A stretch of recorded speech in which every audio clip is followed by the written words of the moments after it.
Oh, good call.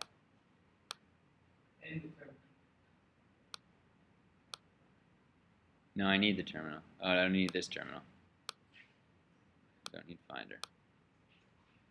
Okay, so now what I want to do is type stuff in and have the thing show up. So in here, I have this onSubmit function called this.addTheAnimal, and now I have this function right here, and if I just console log form submitted, I have to be running my server though, npm start.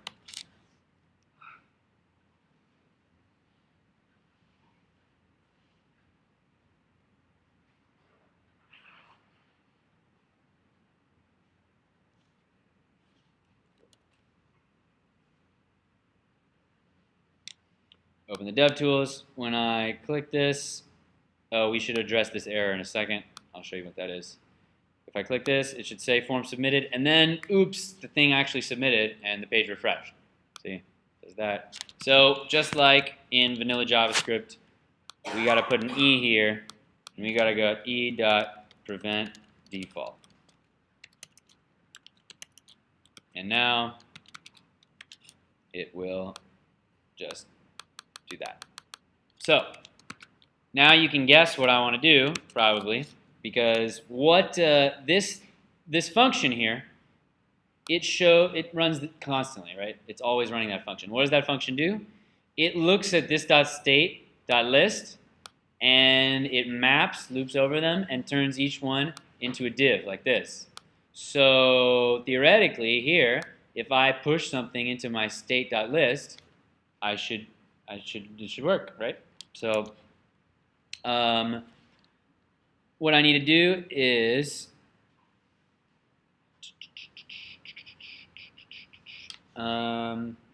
wait, how do I get the I forget how to get the inputs. No, that's not how we do it. Oh yeah, we do it like this. Sorry. We absolutely do not use refs ever unless there's no other way. So when you have a form in React, you are going to have in your state, you're going to have one thing for every input in that form. So eventually, I'm going to show you we're going to lift state up, and it's going to be in a future lecture. Maybe it's going to be today if we get far enough. But you're going to see that eventually, see how I have a state and animal list with this list of animals? Eventually, we're not going to do that anymore. We're going to put that up in app.js. We're going to try to keep all the information in app.js and not have it scattered around, because we don't want because if we have different states and different components, there's always the possibility that two of them are like out of sync with each other. But if we put the state in app.js up at the top and we just pass all of it through props and everything keeps its props from app.js's state, it'll never be out of sync. That being said, the exception to that rule, at least the way we're going to do it in this class, is that if you have a form, you're going to have the state to keep track of the form. And this is how you're going to do it. Sorry? This is on video. So in the state, we're going to have a thing called new name and new weight. New name equals this. New weight equals that too. And then on these inputs, we're going to say value equals this dot state dot new name.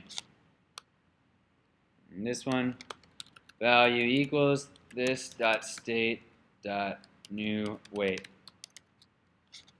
And if you did that correctly, if you go into your app,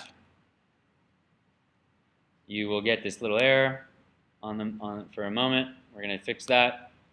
You won't be able to type anything in. Oh, wait, why'd that work?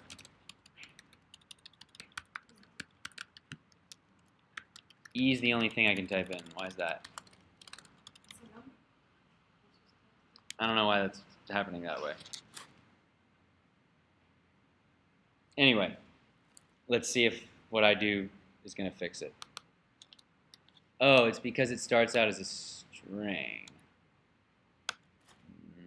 Null? Does that work? Now I can still type E.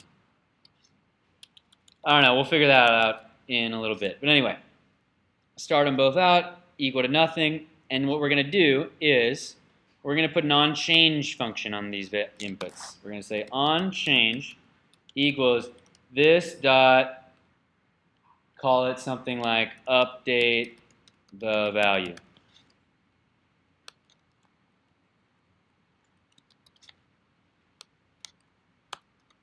And they both have it.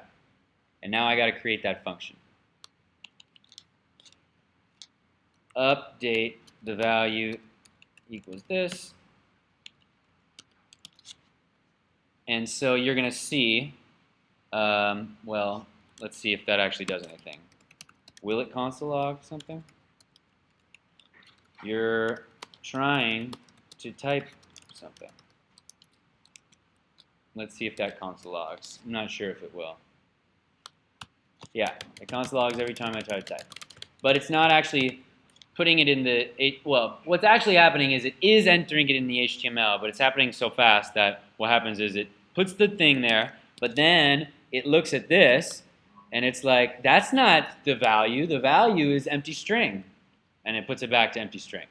So what we got to do is we got to update the value in here. So put an E here, and I'm going to console log e.target.value. And I'm going to console log, well, yeah, I'll just do that. I'm going to type a W. I'm going to type a Q. I'm going to type a B. Okay, so that's how you get the thing that you just typed in. So now what you can do is you can say, oh, this is the fancy thing. Here's the fancy thing. Look in your state. I called this new name and new weight, right?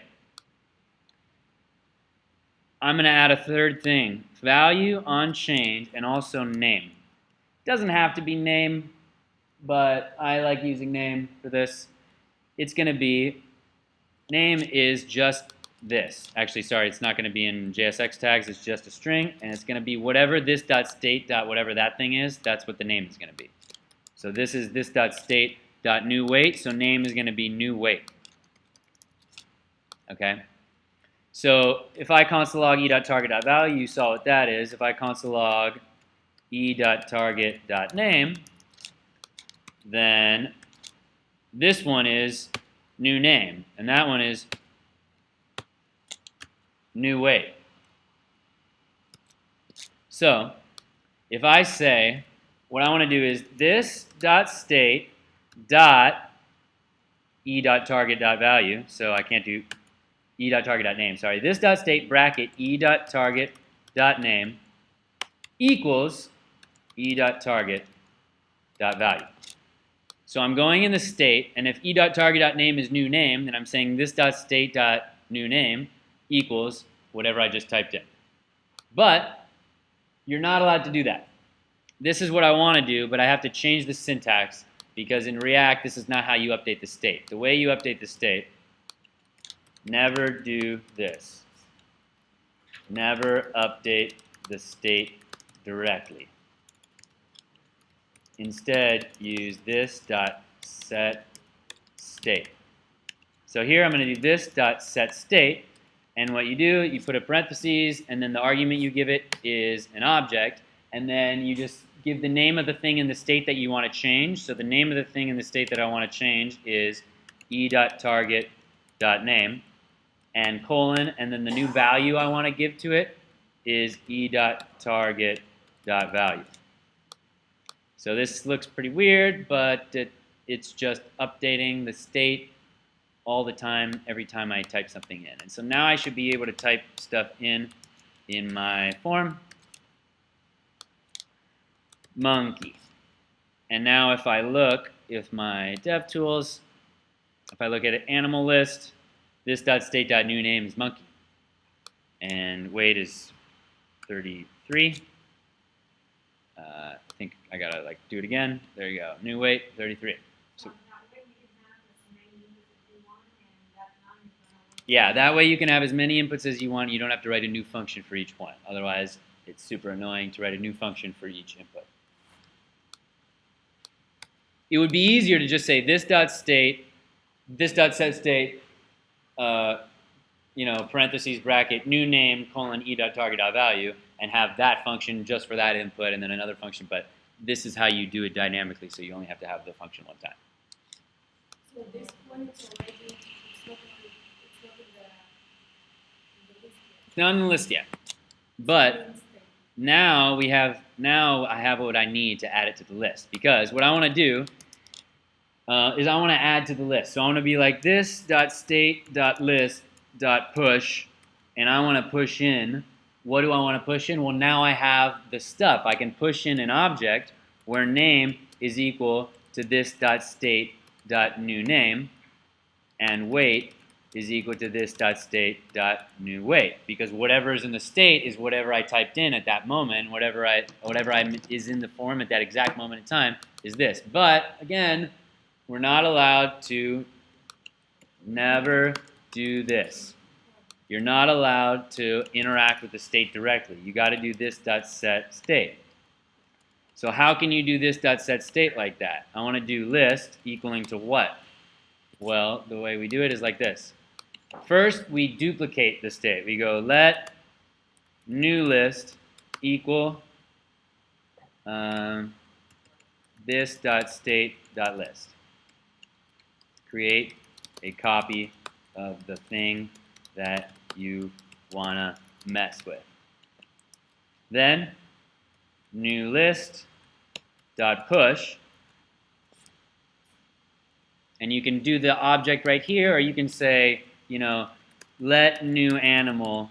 I like it better this way. I think it's a little prettier to read. Let new animal equal name this dot state dot new name weight this dot state dot new weight, and then you can say new list dot push new animal, and then after that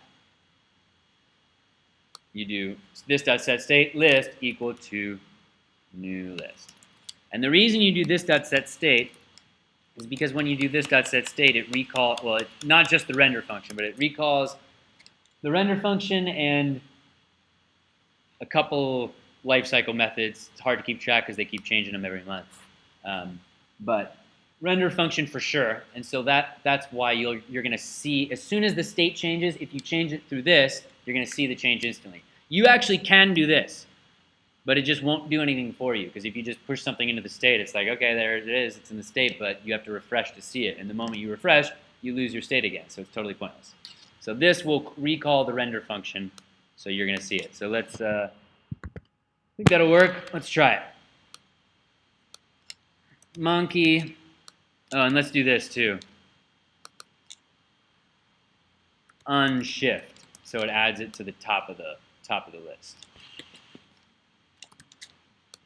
Monkey, 24 pounds. Boom, monkey 24. And how do we clear these out? Who has a guess? In where? What do we do? We're not using DOM methods though.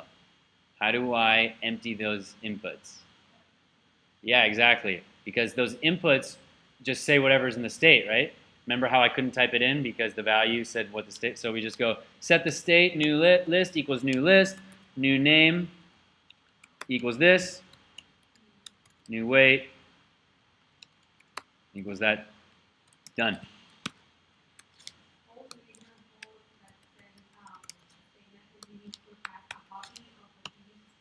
Yeah, you don't want to change the state before you do set state, because if you equal it to it, then you're changing that original thing, and then it's just possible for things to go wrong. So for all state manipulation, we use set state. Always. It's the only way. If we close the app and open it again, It's gone. Because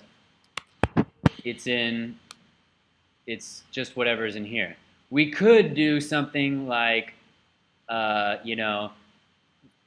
fs.write_file and edit that file, and when I, instead of new list.unshift, do that. But that's what a database is for. So we're just not using a database yet. So instead of this thing, we're gonna have a database.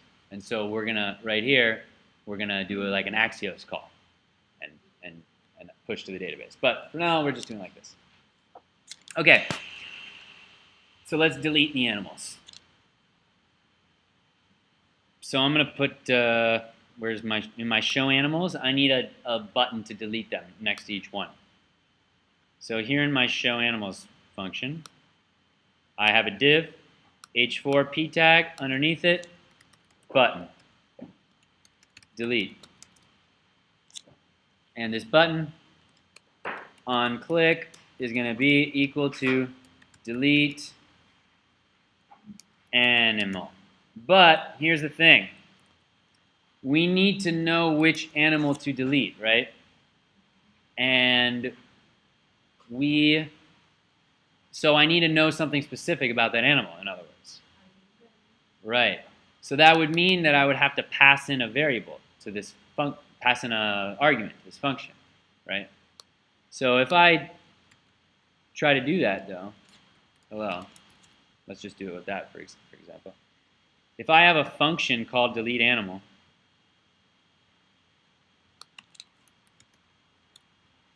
oh, sorry, it's this dot delete animal. This dot delete animal. What? Before we'll just show you. I'm not sure what's going to happen here, whether I'm going to get an error or whether it's just going to be very spastic.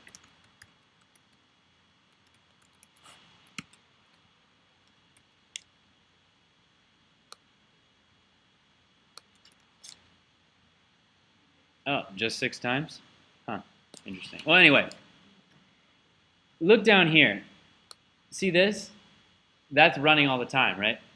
So here, this is also running all the time. So if we want to pass in an argument to a function that's in an on-click thing, we have to do this thing, and it's going to be, you're going to go, oh, what? That looks so weird. But it's just the way it is, and don't, just memorize how it looks, and it'll be fine. It's not a big deal. You just got to do parentheses, fat arrow, curly brace, and put this is literally, you're saying on click equals an anonymous function that is calling this function. So if you can see that you're saying on click equals, and then you're interpolating, and what you're interpolating here is an anonymous function that calls your delete animal function with whatever argument you want to pass. So the argument I'm going to pass is, I'm going to go up to map. Remember, second argument is the index. I'm going to pass the index. And now, in delete animal, which one? Console log, which one? And we should get, if I click this one, it should say 0. If I click this one, it should say 1. And that is perfect for which method? What method do we use to delete stuff? To delete a particular thing out of an array. Splice with a P. Also, look at this error. I mentioned we're going to get rid of that error. This error is a really annoying, stupid error that happens all the time in React, but it's a simple fix. What it is in our show animals function, anytime you have a loop, the thing you render inside the loop needs a prop called key, and it has to be unique. So I'm just going to give it index. That's just a thing that React uses to optimize how fast it's able to redo all the re-rendering stuff, because it uses the key to keep track of what stuff was there before and what stuff is there now, and it uses a differential thing where it compares the keys that were there before versus now, and it knows whether, so it doesn't delete the whole page and rewrite it, it deletes some of it and rewrites some of it.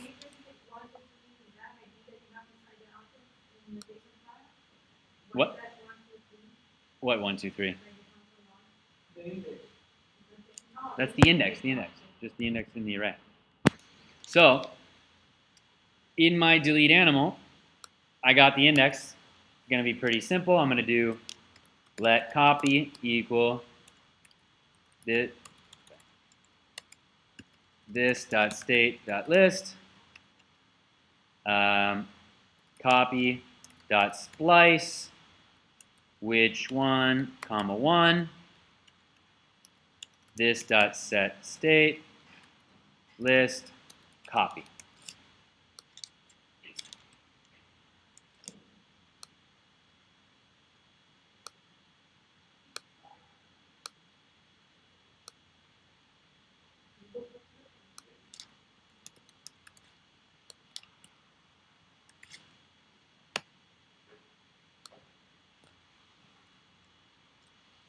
Go back to the code.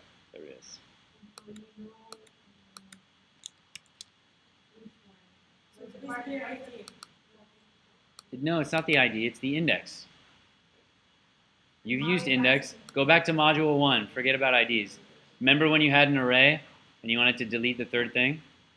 You need the number 2, because 2 is the third thing. And you do dot splice 2, 1. That's what's happening. Which one is a 1 or a 2 or a 0? So it's not like ID because it's not using a database. It's not using a database. How are you getting that to which one? I'm getting it like this. In show animals, this dot state dot list dot map, this is the index, right? Because that's how map function works. When you do a map function, the first argument is always magically each element, and the second argument is always magically 0, and then 1, and then 2, and then 3. So the first time, the first animal here gets this dot delete animal parentheses 0. The second one gets this dot delete animal parentheses 1. And so then that's here. That bond will do the same thing as that animal function that we just used. Yeah, the thing, what I'm doing here is, yeah, this is instead of dot bind up here. That's you. If you're doing this, you don't need to use. If you're doing what I'm doing, which is doing this and then also defining your functions in this way, then you don't need to use dot bind. This is the alternative. Dot bind was when they first came out with it. That's what people did. This is like the newer, fancier way. Although it's really not that new. It's been for a couple years now. Okay, so what else is there to do? Filtering and sorting or whatever, but I feel like I want to leave that to you.